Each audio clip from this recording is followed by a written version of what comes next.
자, 이번 시간에는 우리 레이드에 대해서 같이 한번 살펴보도록 하겠습니다. 레이드다 그러면 레이드가 뭐 하는 거냐면은 우리 하드디스크를 관리해 주는 거예요. 관리를 하는데 우리 여러 개의 하드디스크를 마치 한 개인 것처럼 한 개의 하드디스크처럼 그렇게 관리하는 기술을 보고 우리가 레이드라고 그렇게 불러요. 얘는 일반적으로 우리가 집에서 사용하는 게 아니고요. 회사 같은 데서 이제 주로 많이 사용을 합니다. 그래서 중요한 자료를 다루는 그런 서버 컴퓨터에서 주로 사용되는 그런 관리 방법이에요.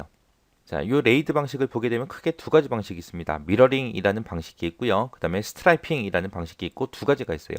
자, 미러링 방식 같은 경우는 뭐냐? 미러 그러면 얘가 거울이란 뜻이죠. 그래서 하나의 데이터를 두 개 하드디스크에다가 동일하게 기록하는 방법을 보고 얘기해요. 그래서 하드디스크가 두 개면 A라는 데이터를 저장할 거예요. 그때 여기도 A가 저장이 되고 여기도 A가 저장이 되고 해서 두 군데다가 다 저장해 버리는 겁니다.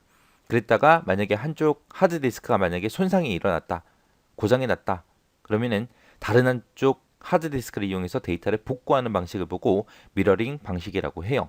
그러면은 똑같은 데이터를 양쪽으로 저장하기 때문에 따로 뭐 백업 같은 건 하지 않아도 되겠죠.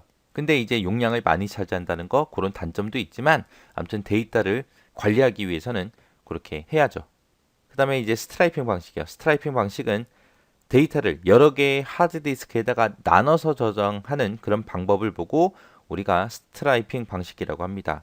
얘는 하드디스크가 만약에 두 개가 있을 때 A라는 데이터를 내가 만약에 저장을 할 거예요. 근데 A라는 데이터를 여기에 절반 저장하고 여기에 반 저장하고 해서 양쪽으로 나눠서 저장하는 거예요. 요 하나의 데이터를 반으로 쪼개서 반반 저장하는 거. 그러면 이렇게 해서 저장하게 되면은 반은 이쪽으로 들어가고 반은 이쪽으로 들어가기 때문에 뭐 읽고 쓰고 하는 그런 시간은 단축할 수 있어요. 근데 만약에 하드디스크가 한 개라도 만약에 손상이 되면 데이터를 사용할 수 있다 없다? 없다.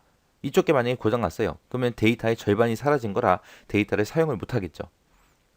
대신에 스트라이핑 방식은 읽고 쓰고 하는 그런 시간 단축하기 위해서 이제 쓰는 방식입니다. 그래서 이 방식과 이 방식 같은 경우는 서로 장단점이 있죠. 그래서 실제 회사 같은 데서는 미러링 방식하고 스트라이핑 방식 이 기술을 융합해서 적절하게 사용합니다. 그래서 이렇게 사용하게 되면 이제 데이터 안정성도 높아지고 데이터 복구도 용이하고 전송 속도도 빨라지겠죠. 이게 레이드라는 거예요. 레이드의 개념, 특징 정확하게 잘 기억하시고 이 두 개 방식 뭐가 뭔지 구분할 수 있을 정도로 기억하셔야 돼요.